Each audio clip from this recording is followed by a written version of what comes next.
പ്രതികാരം ചെയ്യും ഇറാൻ പറഞ്ഞുകൊണ്ടിരിക്കുന്നു. പക്ഷേ ലോകം കണ്ടതെന്ത്? ഹമാസ് നേതാവ് ഇസ്മായിൽ ഹാനിയ ഇല്ലാതായി. ഇറാൻ പറഞ്ഞു പ്രതികാരം ചെയ്യും. അടുത്തത് യാഹ്യ സിൻവർ, അയാളും അവസാനിച്ചു. വീണ്ടും അതേ ഡയലോഗ്. ഹെസ്ബുള്ള തലവൻ ഹസൻ നസറുള്ളയെ കൊന്നപ്പോഴും ഇറാൻ പറഞ്ഞു പ്രതികാരം ചെയ്യും. ഇപ്പോൾ കഥ എത്തിയത് ഇറാനിലേക്ക് നേരിട്ട്.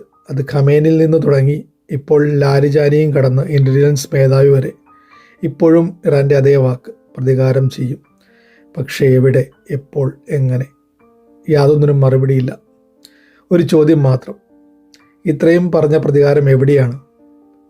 October 7 Hamas attack. 1500ഓളം സാധാരണ മനുഷ്യർ കൊല്ലപ്പെട്ടു. സ്ത്രീകൾക്കെതിരെ ഉള്ള ക്രൂരത, അതിന് പിന്നാലെ ആഘോഷം. അന്ന് ആരും ചിന്തിച്ചില്ല ഇതിന് ശേഷമുള്ള തിരിച്ചടി എത്ര ഭീകരമായിരിക്കുമെന്ന്. ഇന്നത്തെ യാഥാർത്ഥ്യം, ആയിരങ്ങൾ മരിക്കുന്നു, നിരപരാധികൾ.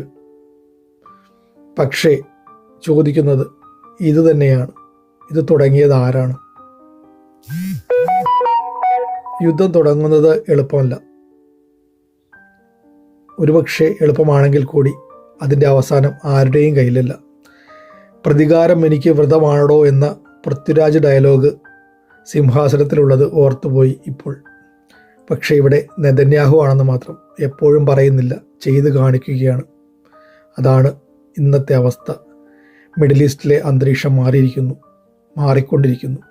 Thanks for watching.